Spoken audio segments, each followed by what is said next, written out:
और जितने भी लोग कह रहे हैं कि एनवीएस के लिए जो टॉपिक्स वगैरह हैं ये है वो है, तो उस पर करेंगे चर्चा। एग्जाम आने दो या उससे पहले ही बेसिकली देख लेंगे कभी ना कभी टाइम निकाल करके। और प्रीवियस ईयर पेपर्स आप इंटरनेट पे सर्च भी कर सकते हैं एनवीएस के, नहीं तो मैं एक बार टीम से बोल के आपको निकलवा करके शेयर कर दूंगी। सभी को गुड इवनिंग, नमस्कार, राम राम, सत श्री अकाल, अस्सलाम वालेकुम, what ever you feel connected with. First question से करेंगे शुरुआत। आज सिर्फ 15 क्वेश्चन करने वाले हैं।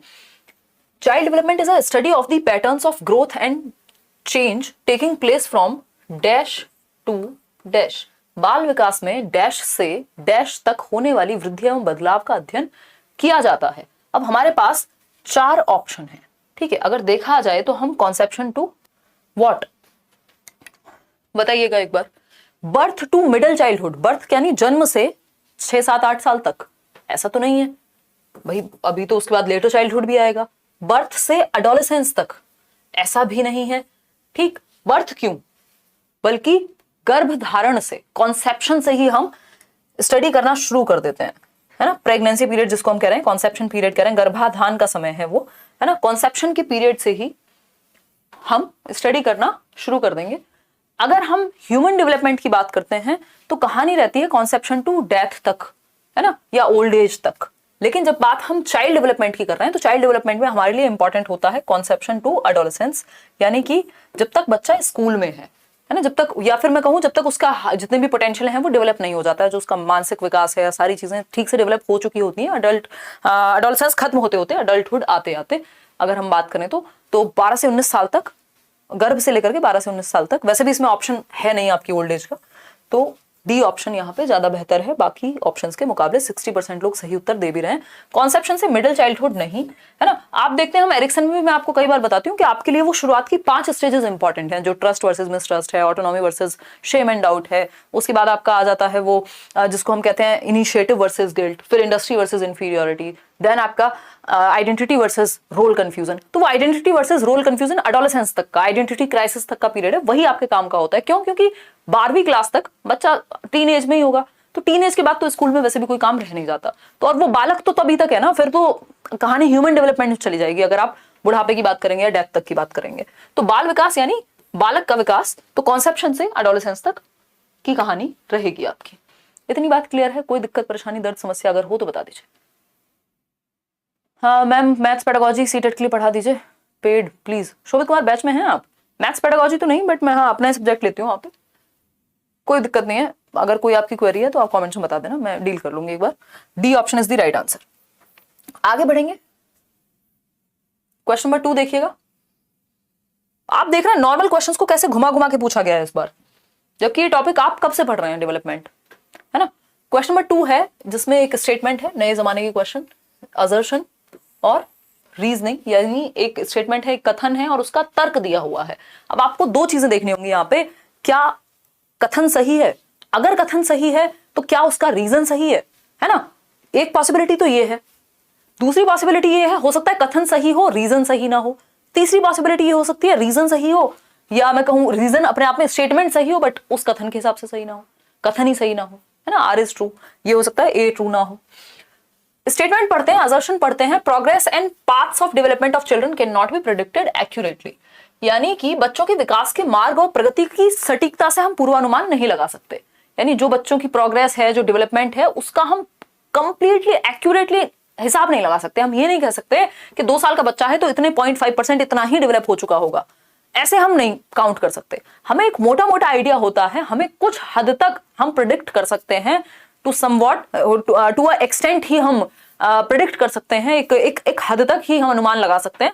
अदरवाइज डेवलपमेंट क्योंकि प्रोडक्ट है हेरिडिटी एंड एनवायरमेंट का, तो कौन बच्चा कब किस चीज में चेंज हो जाए आपको नहीं पता, तो पूरी तरह से एक्यूरेटली तो नहीं लगा सकते हम। ये बात बिल्कुल सही है कि जो प्रोग्रेस है और चेंज है डेवलपमेंट में, उसका 100% तो कोई भी आइडिया नहीं लगा सकता। कुछ हद तक हम उसके बारे में अंदाजा लगा लेते हैं कि चलो स्पोर्ट्स में अच्छा है तो हो सकता है अच्छा कर जाए, हो सकता है कल ना कर पाए, रीजन तो हो सकता है ना। फिर आता है reason, unique combinations of genetic and environmental factors can result in different paths of change, यानी ये जो यूनिक कॉम्बिनेशंस हैं, यूनिक कॉम्बिनेशन क्या है, सब में अलग होगी, ये यूनिक बनाता है हमें हेरिडिटी और एनवायरमेंट का इंटरेक्शन। तो वो जो हेरिडिटी और एनवायरमेंट का यूनिक इंटरेक्शन है, उसका प्रोडक्ट क्या निकल के आएगा ये किसी को नहीं पता 100%, कुछ हद तक पता हो सकता है, तो बात तो सही है, इसका रीजन तो सही है कि भाई पूरी तरह से हम प्रिडिक्ट इसलिए नहीं कर सकते क्योंकि ये जो यूनिक कॉम्बिनेशन है ये क्या प्रोडक्ट बनाएगा ये पहले से कोई भी 100% आइडिया नहीं लगा सकता। ठीक है, तो रीजन हो गया इसका सही, दोनों ही बातें सही हैं। तो both A and R are true and R is the correct explanation of A. ऐसा नहीं कह सकते कि आर जो है वो फॉल्स है, ऐसा है ही नहीं, दोनों फॉल्स हैं, ऐसा भी नहीं है। Both A and R are true but R is not the correct explanation, ऐसा नहीं है, वो ए को ही एक्सप्लेन कर रहा है आर कि इसलिए हम प्रिडिक्ट नहीं कर सकते क्योंकि यूनिक कॉम्बिनेशन है, यूनिक इंटरेक्शन है। ठीक है, अच्छा एक और चीज मुझे याद आई, आज स्पेशल एजुकेशन का रिजल्ट आया है पीआरटी का, तो जिन लोगों का रिजल्ट हुआ है या जो लोग अपनी स्टोरी शेयर करने में इंटरेस्टेड हो वो या तो ईमेल कर दें, नहीं तो मैं एक गूगल फॉर्म आज या कल में शेयर करूंगी टेलीग्राम पे, या इस वीडियो के नीचे भी बेसिकली गूगल फॉर्म का लिंक आ रहा होगा, उसमें भी आप फिल कर सकते हैं। तो आपको डिस्कशन के लिए बुलाया जाएगा अगर समय रहा या सारी परिस्थितियां ठीक रही तो। ठीक, चलिए ए option is the right answer. आगे बढ़ते हैं। आपका आपके किसी दोस्त का जिसका भी हुआ हो वो आप शेयर कर सकते हैं रिजल्ट। क्वेश्चन नंबर 3 है और जो आपकी ट्रू स्टोरी होगी उसी पे हम डिस्कशन करेंगे। क्वेश्चन नंबर 3 है सोशलाइजेशन इज अ, समाजीकरण है। समाजीकरण क्या है? प्रक्रिया है समाज में कैसे बिहेव करना है उसकी।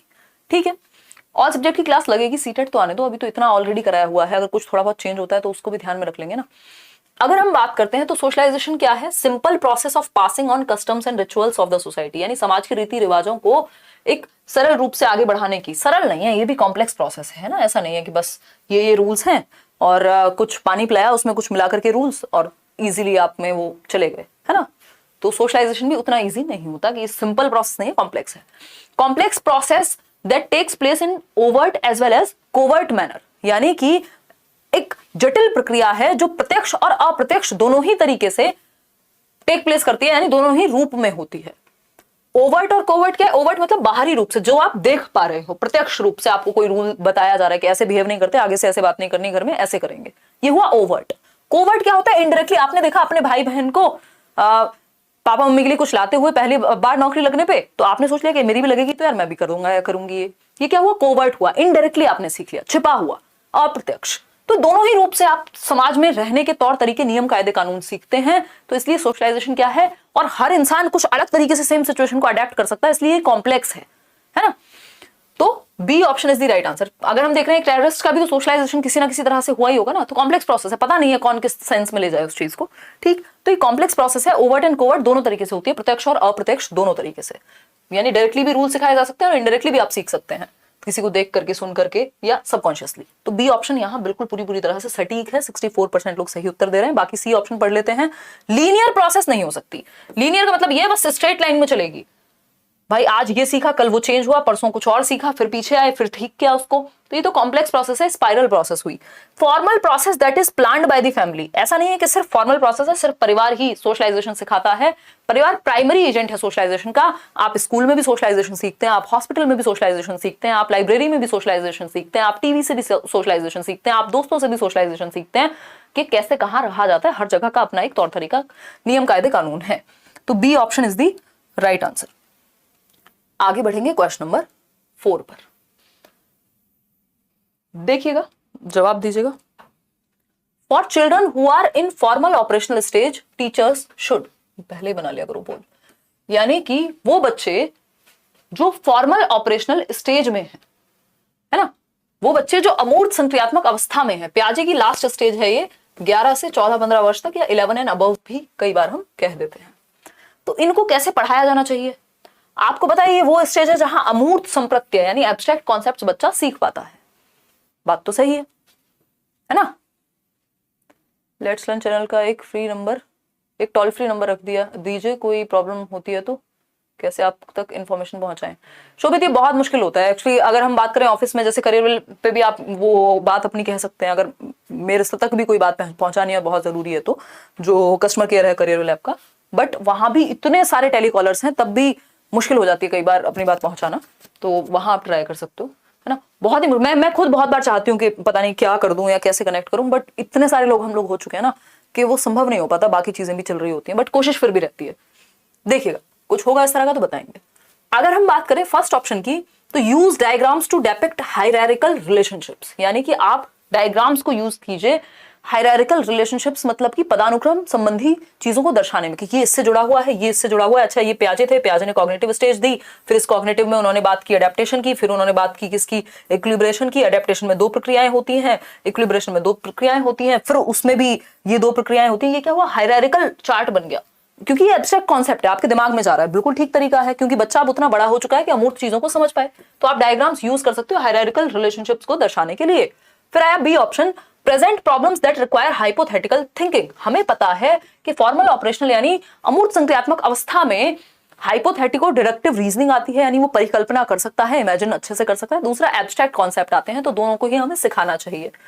Avoid presenting abstract problems. देखो, अब हम एब्स्ट्रैक्ट प्रॉब्लम्स को प्रेजेंट करना अवॉइड नहीं कर सकते, क्योंकि इस स्टेज में एब्स्ट्रैक्ट रीजनिंग अमूर्त तर्क बच्चे में आ जाता है। तो जब आ जाता है तो आपको उस तरह की प्रॉब्लम्स उसको देनी पड़ेंगी। जैसे हम कॉन्क्रीट ऑपरेशनल का मतलब क्या है, वो चीजें जो कॉन्क्रीट हैं, जिनको टच और फील किया जा सकता है। अमूर्त क्या है, जिनको आप इमेजिन करेंगे या इमेजिनेशन में समझेंगे।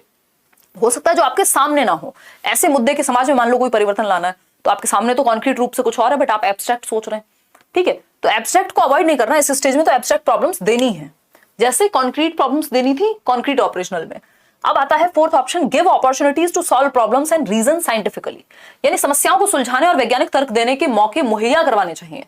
यानी बच्चों को साइंटिफिकली सोचने का मौका दो। बिल्कुल, यहां पे साइंटिफिक थिंकिंग डेवलप होती है इस स्टेज में। तो फर्स्ट, सेकंड और फोर्थ सही है, थर्ड सही नहीं है। फर्स्ट, सेकंड और फोर्थ सही है, ठीक है। इसमें थर्ड सही नहीं है कि आप एब्स्ट्रैक्ट चीजों के मौके ही ना दो। फिर आएंगे हम आगे, नेक्स्ट क्वेश्चन पे चलेंगे। नेक्स्ट क्वेश्चन क्या है भाई, क्वेश्चन नंबर है 5। क्या कहता है क्वेश्चन नंबर 5, देखिएगा एक बार। In Jean Piaget's theory of cognitive development the 2 complementary process of accommodation and assimilation, यानी पियाजे की थियोरी में जो 2 कॉम्प्लीमेंट्री प्रोसेस हैं वो किसके अंदर आती हैं, 2 पूरक प्रक्रियाएं। एक है एकोमोडेशन समायोजन, दूसरा है एसिमुलेशन यानी कि हम कहेंगे समावेशन या आत्मसातीकरण। दोनों किसके अंडर आती हैं। अगर आपने मेरे से कभी पियाजे पढ़ा है तो मैं डे 1 से पियाजे को उस तरह से ही डिस्कशन करती हूँ कि किसके अंदर क्या आता है, कहां से कैसे शुरुआत होती है, ठीक है। बताइएगा फटाफट से, फटाफट से बताइएगा।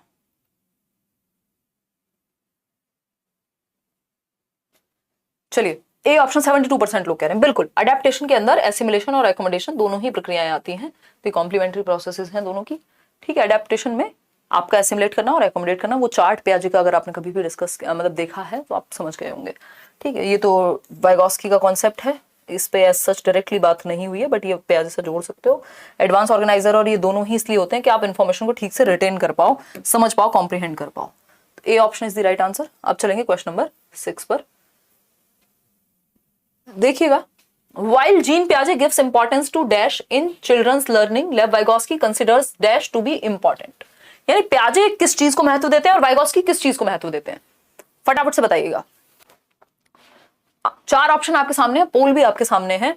मैचुरेशन को पियाजे देते हैं, बिल्कुल देते हैं, क्योंकि ये जेनेटिक कॉन्सेप्ट है, हेरिडिटी से संबंधित है, और हेरिडिटी को इंपॉर्टेंस पियाजे देते हैं, आनुवंशिकता को इंपॉर्टेंस पियाजे देते हैं। रीड के लिए एक सेशन जल्दी लाएंगे। कल्चरल टूल्स, यानी वाइगोस्की कल्चर को बिल्कुल, सोसाइटी और कल्चर बिल्कुल देते हैं। दोनों बातें सही लग रही हैं, फिर भी बाकी ऑप्शन चेक करेंगे। रीइंफोर्समेंट, पियाजे और वाइगोस्की में से कोई भी इसकी बात नहीं करता, क्योंकि ये बिहेवियरिस्टिक कॉन्सेप्ट है। थॉर्नडाइक और स्किनर इसकी बात करेंगे। स्कीमाज में चेंज, ये तो वाइगोस्की थोड़ी कहेंगे, सेकंड वाला तो वाइगोस्की के लिए चूज करना है ना आपको, ये तो पियाजे कहेंगे। ड्रिल एंड प्रैक्टिस, रीइंफोर्समेंट, दोनों में से कोई भी इन बातों को नहीं मानेगा, क्योंकि ये व्यवहारात्मक चीजें हैं। स्टिमुलस रिस्पॉन्स, अगेन पियाजे और वाइगोस्की का क्षेत्र नहीं है। तो परिपक्वता और सांस्कृतिक उपकरण, परिपक्वता की बात पियाजे कर रहे हैं, और दूसरा वाइगोस्की, तो वाइगोस्की कल्चरल टूल्स की बात कर रहे हैं। ये ऑप्शन सिंपल, सरल, सुंदर, सस्ता, टिकाऊ आंसर है। आगे बढ़ेंगे क्वेश्चन नंबर 7 पे, देखिएगा एक बार क्वेश्चन नंबर 7 को। According to Lev Vygotsky, which of the following is not an appropriate pedagogy to promote cognitive development, यानी कौन सा एक तरीका, कौन सा एक शिक्षण शास्त्रीय तकनीक या प्रणाली सही नहीं है संज्ञानात्मक विकास को बढ़ावा देने के लिए। संज्ञानात्मक विकास यानी हमारे दिमाग, हमारे संज्ञान, हमारी मानसिक क्षमताओं का, हमारे बौद्धिक विकास, जिसमें सोचना, समझना, सीखना, इमेजिन यानी कल्पना करना, समस्या समाधान, डिसीजन मेकिंग, प्रॉब्लम सॉल्विंग, ये सभी चीजें, मेमोरी आपकी आ जाएंगी। जो भी चीजें दिमाग से होती हैं वो सब कॉग्निटिव में आती हैं। तो कौन सा एक तरीका कॉग्निटिव डेवलपमेंट के लिए सही नहीं है। गाइडेड एक्सचेंज होता है, और वाइगोस्की के अनुसार पूछा है कि वाइगोस्की किसको सही नहीं मानेंगे।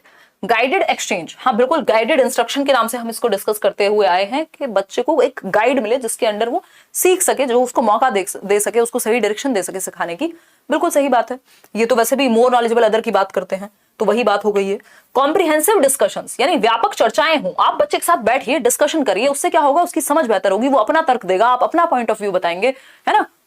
तो इससे क्या होगा, बहुत कुछ सीखने को मिलेगा। ठीक है, अभी मैं अपनी एक मैम से मिली, हम लोग कुछ भी नहीं तो 5-6 घंटे हमने बात की, तो वो डिस्कशन है, उसमें बहुत कुछ हो सकता है। स्पेशली मुझे तो बहुत कुछ सीखने को मिला, हो सकता है थोड़ा बहुत उन्हें भी कुछ सीखने को मिला ही हो। तो डिस्कशन से हमेशा भला होता है, डिस्कशन हमेशा करनी चाहिए, चर्चाएं हमेशा करनी चाहिए, है ना। ये नहीं कि वो बॉलीवुड में क्या चल रहा है, फलाने ने ये कर दिया, डिफरेंट टॉपिक्स पे, जिससे आपका सोचने की समझने की शक्ति बेहतर हो। तो वाइगॉस्की बिल्कुल कहते हैं कि एक मोर नॉलेजेबल अदर के साथ अगर आप इन्वॉल्व हैं, डिस्कशन में हैं, तो आप बहुत कुछ सीखेंगे। ठीक, फिर आता है कोलैबोरेटिव लर्निंग, यानी सहयोगात्मक अधिगम, यानी जब आप साथ में मिलकर के सीख रहे हो। रिप्रोडक्शन एंड रिकॉल, यानी दोहराव व स्मरण करना। इसकी बात वाइगॉस्की नहीं करेंगे कि जस्ट आपने क्या किया, जो रट्टे लगाए उसी को रिप्रोड्यूस कर दिया, रट्टे लगाए और उसी को प्रोड्यूस कर दिया, उसी को आपने दोहरा दिया। इससे किसी का भला नहीं हो रहा, इससे रट्टाफिकेशन, रोट मेमोरी का भला होगा सिर्फ। तो D option is the right answer, क्योंकि यही गलत है। सही है क्योंकि पूछा ही गलत है, सिंपल है। आगे बढ़ेंगे, चलें आगे। क्वेश्चन नंबर 8 देखिएगा एक बार, क्वेश्चन नंबर 8 देखिएगा। क्वेश्चन नंबर 8 है कैरल ग्लिगन। कैरल ग्लिगन एक महिला थी, कोहलबर्ग की ही स्टूडेंट थी, और कोहलबर्ग को ही इन्होंने क्रिटिसाइज किया। ये उनकी थियरी से सहमत नहीं थी कुछ पॉइंट्स पे। ठीक है, देखिएगा एक बार, फटाफट से समझिएगा इसको। कमेंट्स पढ़ने का प्रयास मैं करती हूं। बीएड सीटेट के लिए भी है क्या, है क्या कहना क्या चाहते हो?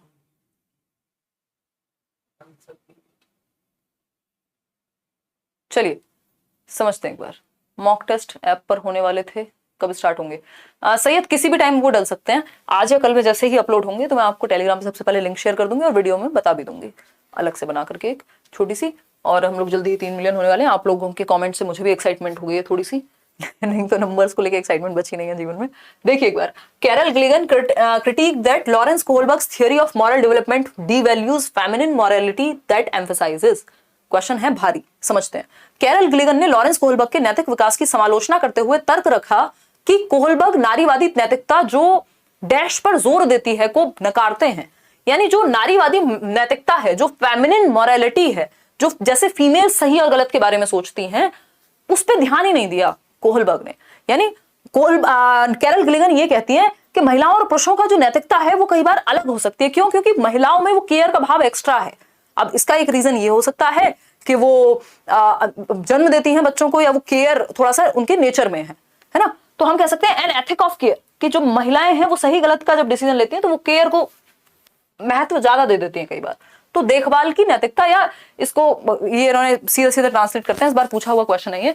ठीक है, तो एन एथिक ऑफ केयर, कि केयर का एस्पेक्ट इग्नोर्ड था। जो कोहलबर्ग ने थियरी दी उसमें सिर्फ मेल पर्सपेक्टिव को ध्यान में रखा गया, फीमेल पर्सपेक्टिव के लिए सही और गलत अलग हो सकता है।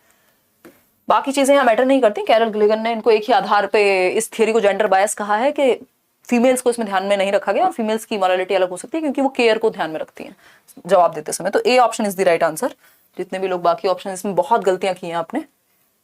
क्वेश्चन नंबर 9, एक बार कोहलबर्ग की थियरी पढ़ लेना, मैंने बताया हुआ है। क्वेश्चन नंबर 9 देखिएगा। हार्वर्ड गार्डनर, यानी Harvard gardener frames of mind, MI की बात की है इन्होंने, मल्टीपल इंटेलिजेंस, पहली बुक 1983, फ्रेम्स ऑफ माइंड नाम की पुस्तक। अभी कुछ टाइम पहले ही इनका देहांत हुआ है, अमेरिकी थे। ठीक है जी, जवाब दीजिएगा फटाफट से। आप कोई संस्कृत की क्लास नहीं लेती हैं क्या? सोनम पढ़ाती हूँ मैं सुबह सुबह 5 बजे मजाक कर रही हूँ, नहीं मैं संस्कृत क्लास नहीं लेती हूँ, संस्कृत बस पढ़ सकती हूँ, थोड़ा बहुत समझ में आ जाएगा, है ना। करियर लैब पे शायद वो लेते हैं, अरुण सर पढ़ाते हैं शायद संस्कृत, नहीं तो आप YouTube पे भी देख सकते हैं। मैंने पहले भी सजेस्ट किया है, संस्कृत गंगा करके एक चैनल है, या और भी होंगे बट मेरे को उसी के बारे में आइडिया है, तो वो देख सकते हैं आप। देखिए एक बार, हार्वर्ड गार्डनर क्या कहते हैं, देखिएगा एक बार, बताइए एक बार। यार पेडागोजी से रिलेटेड सारी चीजें होंगी सादिया वहां पे। ठीक है, अगर हम बात करें हार्वर्ड गार्डनर की, यानी Harvard gardener proposed the theory of multiple intelligences, यानी बहुबुद्धि का सिद्धांत दिया। हाँ बिल्कुल सही बात है, 90% लोग आंसर दे पा रहे हैं। फिर आता है B option, proposed that cognitive ability is the singular trait in determining intelligence, यानी संज्ञानात्मक क्षमता ही है एकमात्र ट्रेट। जी नहीं, इन्होंने बहुबुद्धि की बात की है, ये बात हमें पता होनी चाहिए। ठीक है, आप लोगों को 9 बजे टाइम ज्यादा अच्छा लग रहा है या 9:30 ही ठीक था? क्योंकि कुछ लोग गायब हो गए जब से 9 बजे का टाइम हुआ है, देखिएगा एक बार। फिर आता है C option, gave the concept of measuring intelligence as intelligence quotient, IQ का कॉन्सेप्ट इन्होंने नहीं दिया। Gave elaborate description of 16 types of intelligences as per 4 factors, ऐसा भी नहीं है, है ना, कि इन्होंने ये 16 पीएफ की जो बात की है, या ये कैटल बात करते हैं बेसिकली, इस तरह की फैक्टर्स की बात इन्होंने नहीं की। मल्टीपल इंटेलिजेंस यानी बहुबुद्धि का सिद्धांत दिया है कि बुद्धि कई प्रकार की हो सकती है। A option is the right answer. Question number 10 देखिएगा एक बार, क्या कहता है। According to national education policy NEP 2020, the emphasis of education should be on, यानी राष्ट्रीय शिक्षा नीति 2020 के अनुसार शिक्षा का बल या शिक्षा को किस चीज पे जोर देना चाहिए। कॉन्सेप्चुअल अंडरस्टैंडिंग, एनईपी से खूब क्वेश्चन आए, एनईपी पे अलग से एक सेशन में लूंगी। 9 बजे ही अच्छा है मैम, चलो एक पोल देंगे लास्ट में, सेशन जब खत्म होने वाला होगा तब आप बताना कि 9 बजे अच्छा है कि 9:30।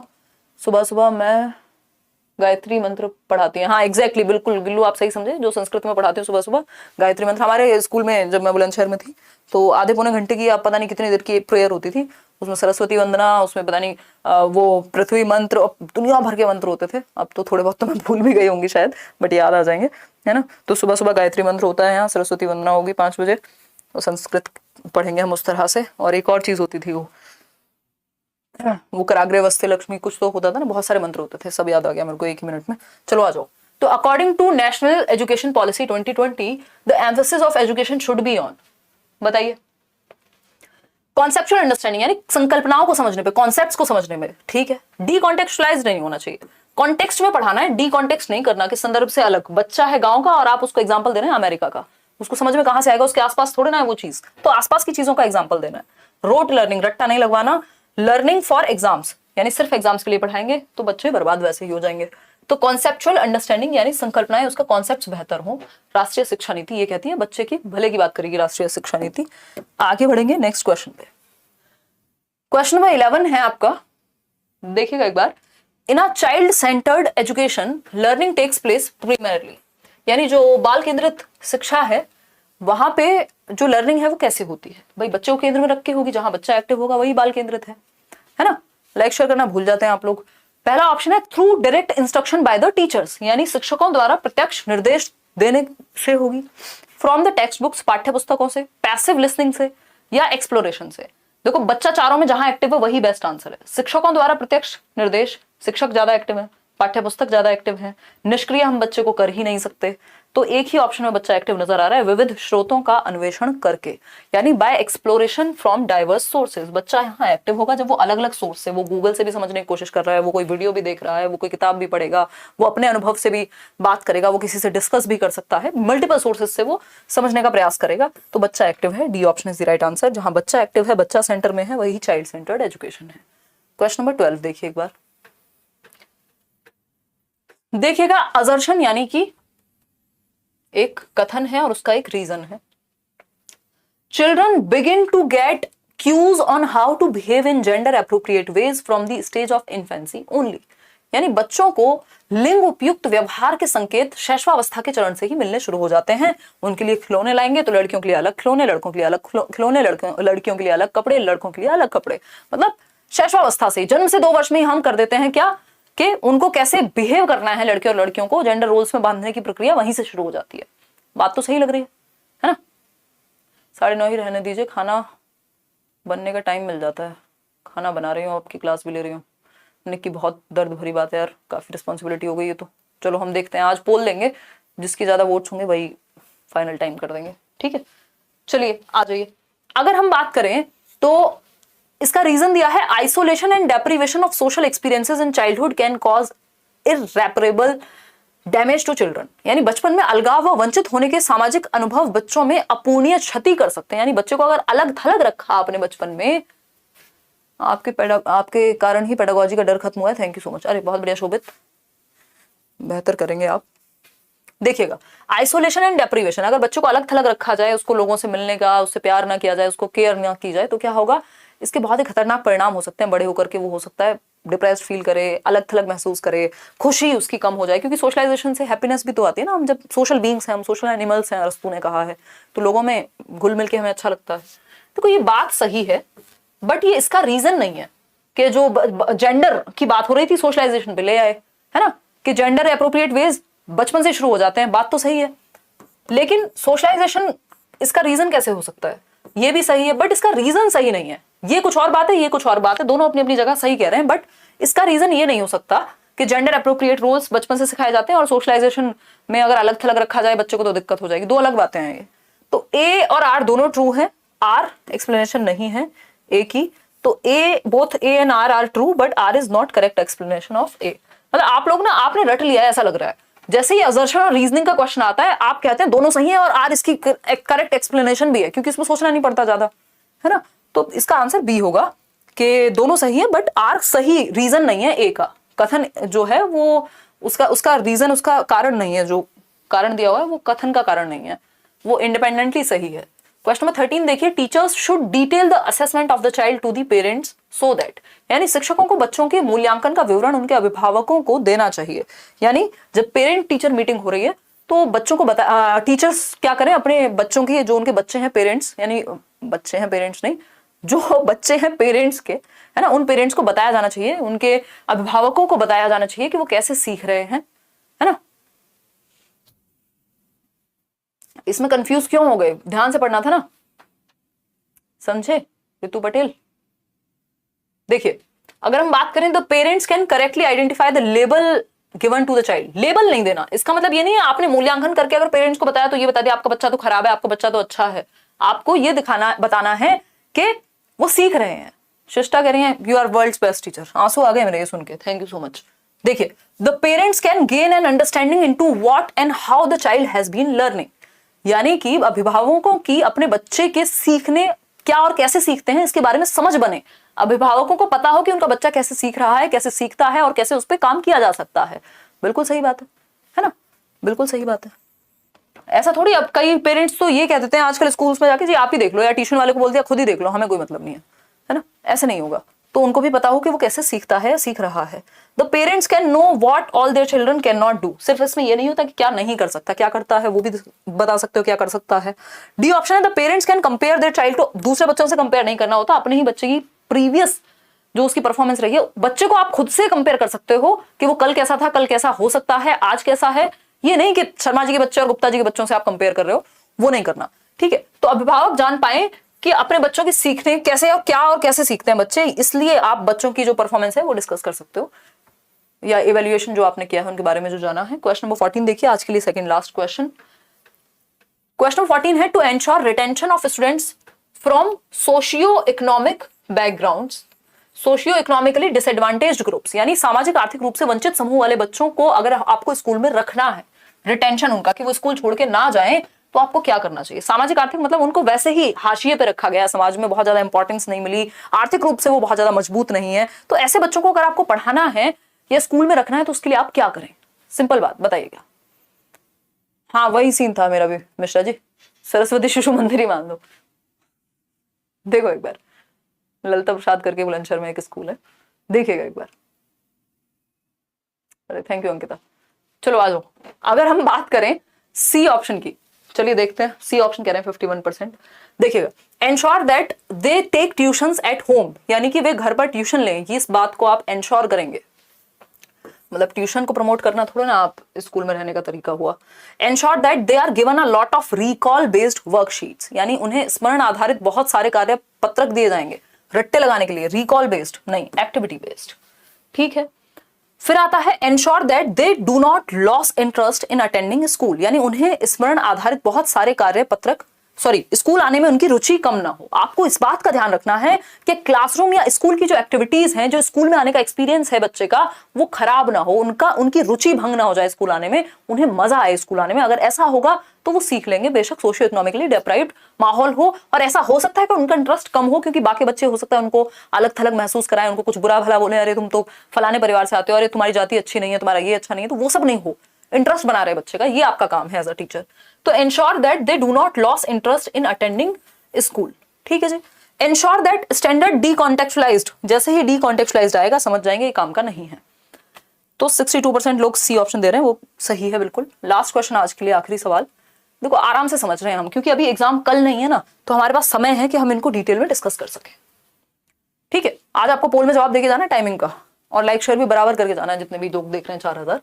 Identifying the question that test the skill of evaluation, यानी आपको उस प्रश्न की पहचान करनी है जो इवैल्यूएशन की स्किल का परीक्षण करता है, यानी बच्चे की इवैल्यूएशन की स्किल जिस क्वेश्चन से पता लगेगी, यानी जिस क्वेश्चन को देख के आपकी जजमेंट की स्किल बाहर आए कि आप इवैल्यूएट कर पाए, मूल्यांकन कर पाए, किसी चीज को जज कर पाए, वो कैसे पता चलेगा? कौन सा क्वेश्चन है जो बच्चे की जजमेंट की स्किल को, इवैल्यूएशन की स्किल को परख पाए कि बच्चा कैसे आकलन करता है।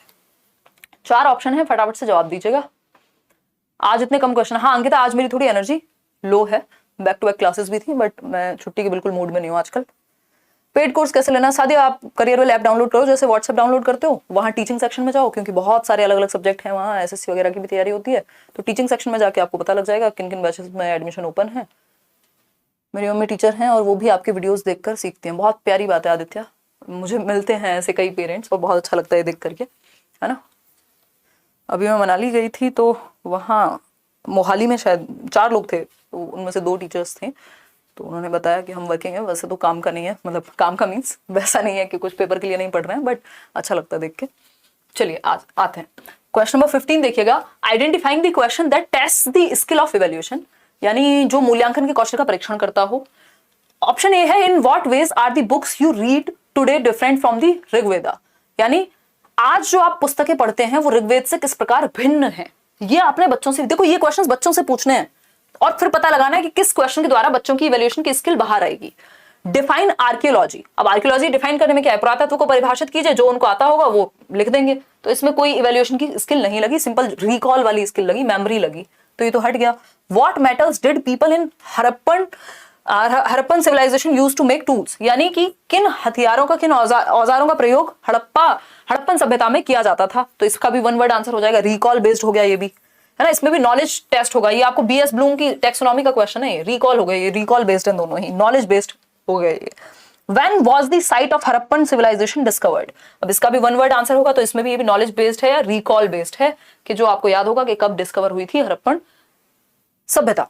एक क्वेश्चन है जिसमें बच्चे का इवैल्यूएशन, यानी उसको सोचना पड़ेगा, in what ways are the books you read today different from the Rigveda, यानी आज जो आप पुस्तकें पढ़ते हैं वो कैसे अलग हैं ऋग्वेद से, तो उनको बताना पड़ेगा, सोचना पड़ेगा, जजमेंट लाना पड़ेगा कि ये अंतर है और ये सही है या गलत है, वो फिर अपना जजमेंट देगा। तो ए option is the right answer बाकी से। चलिए आज के लिए इतना ही। क्वेश्चन नंबर 15 था ये, आउट ऑफ 15 कितने ठीक हुए वो आप कमेंट्स में बताएंगे।